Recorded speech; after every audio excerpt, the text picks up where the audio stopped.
di mana banyak terjadi peristiwa yang kadang di luar nalar. Daerah-daerah yang sebetulnya biasanya tidak pernah dijamah bencana sekarang mulai terjamah bencana. Seperti Nganjuk ini kan kejadian luar biasa kemarin, artinya banjir sampai longsor, tanggul jebol, itu kan memang juga di luar perkiraan. Terus di Sragen juga kemarin agak parah, kemarin bencananya Sragen itu, dan beberapa wilayah. Cuman kita nggak usah mengasumsikan itu perang gaib ya, aja lah. Sawangannya kok ya aneh-aneh, gaib barang kok perang ngoten lho.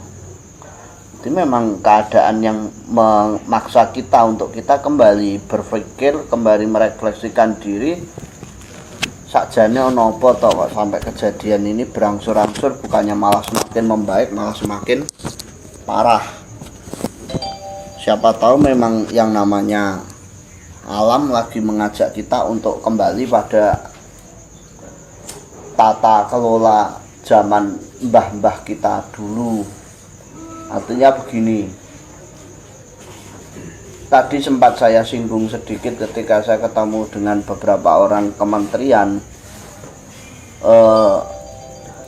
Coba kenapa di Bali itu, saya yakin panjenengan semua pernah mendengar atau paling tidak pernah ke Bali atau gimana. Bali ini menjadi sebuah merek yang sangat populer di bangsa kita. Bahkan ketika saya ketemu orang asing pun tanya, apa kowe teko ndi? Aku teko Indonesia ndi? Saya bilang Bali itu ya. Oh iya, saya tahu Bali, malah orang ngerti Indonesia. Itu cerita yang memang sering saya jumpai ketika saya ketemu orang-orang asing. Kalau ditanya where do you come from, saya jawab from Indonesia. Where is Indonesia? Mesti ngono kuwi. Ora ngerti Indonesia, tapi begitu dibilang do you know Bali? Yes, I see. Nah, itu kan lucu juga. Tapi memang Bali menjadi sebuah merek atau sebuah label yang sangat terkenal dalam dunia wisata internasional. Pertanyaannya, selain Bali menyuguhkan yang namanya sumber daya alamnya mulai dari pantai, hutan, tetapi kan yang paling membuat turis asing suka datang ke Bali adalah kebudayaannya. Nah, Bali adalah pencerminan, adalah penggambaran dari masyarakat Jawa zaman dulu. Tempo dulu Jawa ya seperti Bali itu, dimana setiap orang menggelar yang namanya puji bekti berupa canang sari, berupa sesaji-sesaji yang panjenengan lihat di Bali itu 100% made in Jawa. Bukan made in Bali, bukan orang Bali, 100% itu peninggalan Jawa.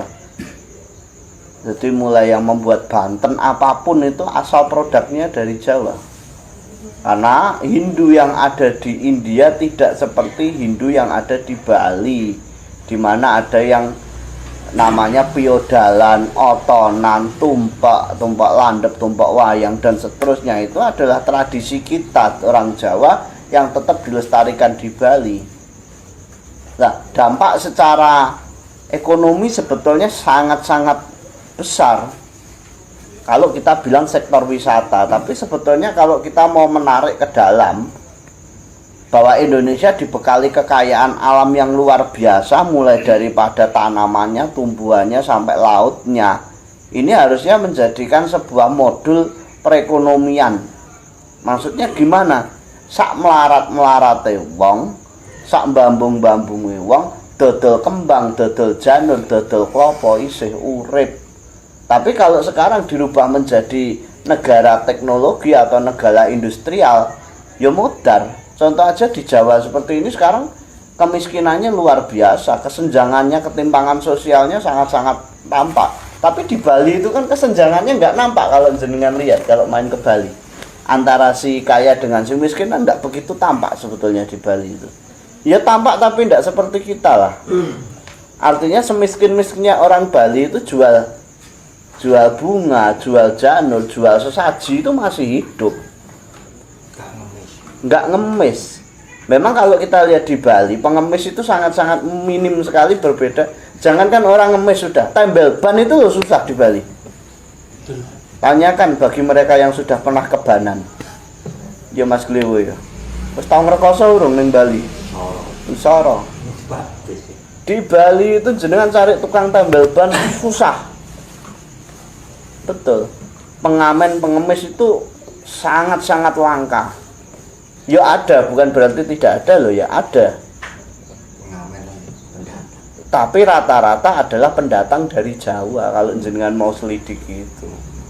Lah, kenapa Bali seperti itu kok tidak menjadikan contoh bagi daerah yang lain? Artinya apa? Toh semiskin-miskinnya orang yang tidak punya lahan, tidak punya mata pencaharian, gul dodol kembang, dodol janur, dodol kelapa daksina, jual buah itu masih bisa hidup. Hubungannya apa sih? Hubungannya adalah sumber daya alam yang mendukung. Jangan kalau tidak percaya, monggo kapan-kapan ke penyeberangan Ketapang itu. Jenengan lihat. Saya itu pernah suatu saat itu hampir 3 jam atau berapa saya di pelabuhan penyeberangan itu kaya wong gendeng, gur lungguh rokokan kita delok. Wah, janur itu pikepan masuk ke Bali itu. 1 jam itu bisa 3 sampai 4 pikep. Lah, kalau untuk Bali aja seperti itu loh. Niku nek dikembangne ning Jawa dhewe kenapa sih sebetulnya? Iki kan nggo perputaran ekonomi yang luar biasa untuk orang-orang yang tidak punya pekerjaan, tidak punya keahlian, tidak punya kepandaian. Lah ini kan sebetulnya leluhur kita sudah berpikir jauh ke depan. Bahwa tanpa kowe ngrekoso sakjane iso urip, kalau itu kamu lestarikan. Orang tetap mingsungsung bekti kepada leluhur dengan sarana bunga, dengan sarana janur, dengan mbah-mbahmu itu sudah melihat jauh ke depan. Dan tidak mungkin itu akan dilaksanakan di Amerika atau di Arab Saudi atau di Afghanistan maupun di Timur atau di Eropa, karena sana sulit seperti kita. Kita ini nandur apa wae saya cukul loh. Saya di rumah itu malah tak ancepke wedok subur makmur kok. Nah itu kan bisa menjadikan income bagi mereka yang tidak punya keahlian atau kepandaian. Harusnya begini. Nah, karena itu sudah dianggap sesuatu yang tabu, akhirnya di kita ini akhirnya kan hidupnya ngerkosok banget saiki. Ya mohon maaf, saya bukan menyalahkan bagi mereka yang kerja pabrik atau kerja apa itu. Tapi sekarang kan rata-rata anak sekolah begitu lulus kan yang dikejar pabrik. Untuk di wilayah saya loh, Pasuruan loh ya, kalau di luar Pasuruan saya nggak begitu bisa memastikan. Tapi di Pasuruan ini karena ada PIR, Pasuruan Industri Real Estate apa-apa wimbuh ramu dengan. Jadi bocah sekolah ini ndang lulus ndang kerja. Dan mentok buruh. Hanya sepersekian yang memiliki nasib baik, kadang karena kepandaiannya terus dikuliahkan sampai ke luar negeri dan tapi itu kan sepersekian dari kabegjane wong. Tapi yang pasti kita itu dididik menjadi buruh, saya lihat. Bahkan mohon maaf loh, sekarang itu ijazah S1 itu seperti ndak pati kanggo loh. Kalau di era tahun 80 90-an S1 ki wah guaya ngono kuwi. Nanti Iwan Fals nyiptakno lagu Sarjana Muda. Biyen enek bilang. Elingku enek ngono. Nggih. Sarjana Muda membawa ijazah kemana-mana dan itu lagu Iwan Fals biyen. Lah sekarang S1 aja seperti ndak pakai kok sekarang. Ijazah S1 itu. Makanya kan dengan adanya corona kelihatannya kita dipaksa untuk menjadi ekonomi kreatif. Mau tidak mau. Karena banyak pengurangan pegawai, banyak merumahkan itu, terus tiba-tiba pinter gitu aja lah ana sing dodolan mobilnya ning pinggir dalan sego bungkusan dan tetek bengek itu kan koyok-koyok dipaksa oleh keadaan. Tiba-tiba Pak Sugeng terus gawe kolam lele barang padahal ya ora tau mudeng kuwi asline. Belas. Terus ngwekat wis anu lele wae. Lah ini kan perlu kita pikirkan secara lebih mendalam bahwa ternyata leluhurmu sudah jauh ke depan dalam merencanakan kehidupan secara berkesinambungan. Bisa dilihat seperti di Bali. Tapi ya saya nggak bisa menyalahkan penuh karena apa? Keraton sebagai sumber kebudayaan, sebagai pusat kebudayaan Solo kaya ngono kuwi saiki. Eker karepe dhewe nganti keraton ora terawat wah jan. Apa enake keraton kuwi digolekne investor ngono ya. Kondi ngono lho. Ono diratus. Terus rajane kok outsourcing ya. Yang Raja Jawa kaya ngono ki bisa. Ini menjadi cara kita untuk ayolah kita buktikan bahwa orang Jawa bisa lebih mapan, bisa lebih makmur daripada mereka yang bukan Jawa. Bukan sebagai kompetisi atau kita membuka persaingan, tapi menjadi contoh bagi yang lain. Niatnya ngono, aja diniati nggih kompetitor. Lho nyatane aku ngene luwih sukses aja. Ndak malah jadi tukaran. Tapi jenengan praktekkan dengan penjiwaan yang lahir batin, ayo tak suguh. Ayo tak saya. Logikanya begini aja. Mungkin yang sering kesini pernah dengar apa yang saya sampaikan. Orang Jawa punya wewaton atau punya semacam paribahasa bahwa wong tuwa ki pangeran katon. Sehingga dari bapak ibumu sampai ke atas itu adalah pangeran katonmu. Lah kalau orang Jawa punya wewaler bahwa wong tua itu pangeran katon, berarti mengisyaratkan nek kowe pengen ketemu pangeran sing ora katon, sing katon ki bektenono dhisik. Yang terlihat ini kamu ingat dulu. Kalau sudah sedo ya dikirimi puji bekti.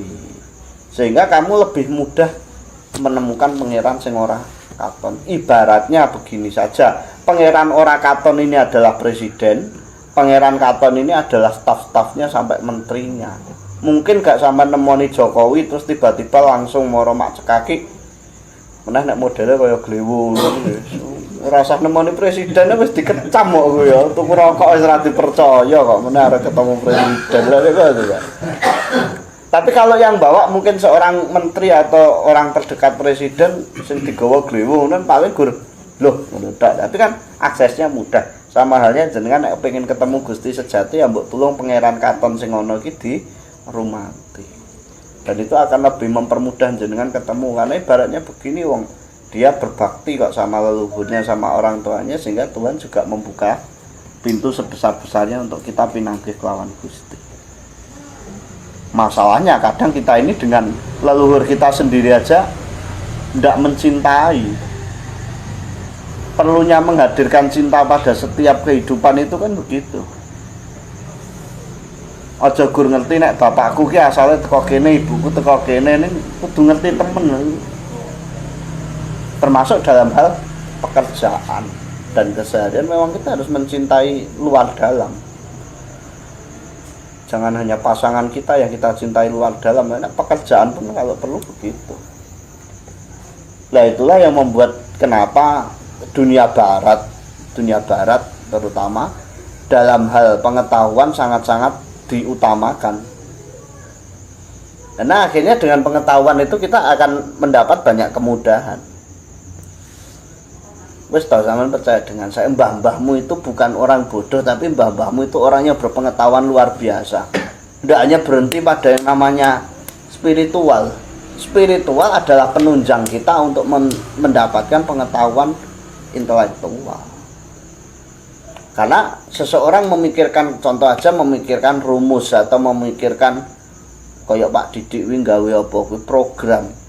Kalau dituntun sama spiritual itu akan lebih cepat daripada orang yang memang sepenuhnya mengandalkan otak. Seperti Pak Wiji itu.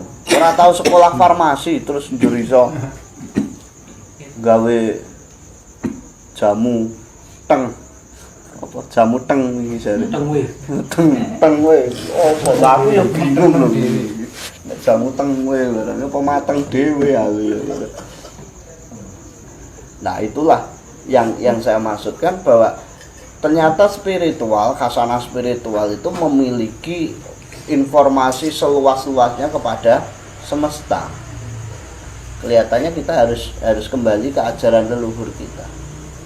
dengan penuh mencintai, ya mencintai leluhur, ya mencintai pengetahuannya, ya mencintai cara hidupnya, sehingga bisa membawa kita pada kemajuan dan kemakmuran. Lha kaya ngene iki mau tak takoni jane milamyen asale kondi sincuan apa dudu ora ngerti iki berarti yo ora mencintai pekerjaan to sakjane iki. Mencintai dalam ya. Gur mencintai duitnya ngono lho. Kan yo lucu sakjane. Menikmati uangnya. Lah iya, kita harusnya memang inilah yang saya ingin tanamkan ke panjenengan, bahwa yang namanya pekerjaan itu cinta ono. Cintailah luar dalam. Jadi kamu lebih akan menemukan ruhnya, jiwanya. Sering yang saya contohkan lu aja nyalahke Pak Mantep saiki ngono duwite akeh. Tapi beliau sangat mencintai wayang, Mas. Sampai nek perlu turu ki ngeloni wayang kok. Sehingga memang betul-betul pekerjaan itu menjadi sebuah cinta, dan akhirnya kamu bekerja dengan bahagia tapi untuk duit. Coba kenapa jenengan bandingkan ya, orang barat ketika mencintai pekerjaannya itu sangat detail. Seorang yang jual kopi di barat itu, dia akan berpikir bahwa kopi itu seperti apa, kopi itu jenisnya apa, proses pengolahannya yang paling sempurna seperti apa, dari rumpun famili apa sih kopi itu dipikirkan sampai ngono kuwi nek wong barat. Yang sekarang loh ya. Tapi kenapa kita tidak? Padahal kalau dipikir, cara berpikirnya orang barat dengan cara berpikir leluhur mungkin ana sak pucuke kuku. Mereka hanya pandai dalam mencari data. Tapi mbah-mbahmu dalam pengolahan data malah masuk pada sanepan dan filosofi. Coba seperti ini. Jarik Wahyu Temurun. Ngopo kok Jarik Wahyu Temurun itu harus ada burungnya ya? Kenapa kok harus ada ayamnya ya? Kenapa yang namanya Sido Mukti, Sido Luhur, Sido Mulya harus begini ya? Mereka memberikan yang namanya sanepan, mereka memberikan yang namanya penggambaran, pengetahuan berbasis keindahan. Jadi pengetahuan dikemas menjadi suatu keindahan. Bukan sekedar nek diajari siji tambah siji loro, loro tambah loro papat, itu tidak.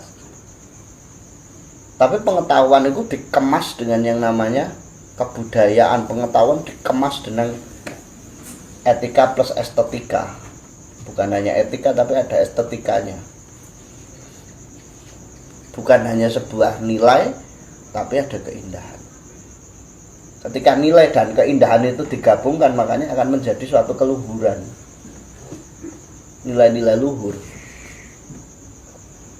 Nah, kelihatannya kita sudah lupa apa itu keluhuran. Ngertine nek luhur ki leluhur ngono ta. Watu kayu, wah ki leluhure dhewe. Lho salahmu dhewe nek wong ngarane kowe nyembah watu ya aja nyalahke sapa-sapa. Atau nyembah kayu. Iki leluhurmu. Artinya apa sih? Bahwa leluhurmu memberikan pesan moral dari pohon, dari batu, dari candi. Dudu watu candi terus kayu gede iki leluhurmu dudu. Ora enek wong lain metu procot teko watu apa teko kayu. Nek watu enak Mas nggokong Mas. Sing gokong lain teko watu. Yo kok ya begitu lah, maksud saya begitu. Kita mampu tidak menggali informasi sedalam-dalamnya dan seluas-luasnya dari semesta ini. Harapan saya itu hanya bisa dicapai dengan penuh rasa cinta, mencintai apa yang ada dalam kehidupanmu, seperti dawuhnya Soekarno dalam beberapa bukunya, mencintai kehidupan. Lah kalau kehidupan itu kan luas sekali, ya uripe menungso, ya uripe kewan, ya uripe tumbuhan. Jangan mengaplikasikan mencintai seperti Mas Admin dan Mas Nur. Yang dicintai adalah kaum-kaum balonis. Guyon mari. Antre. Podo. Podo.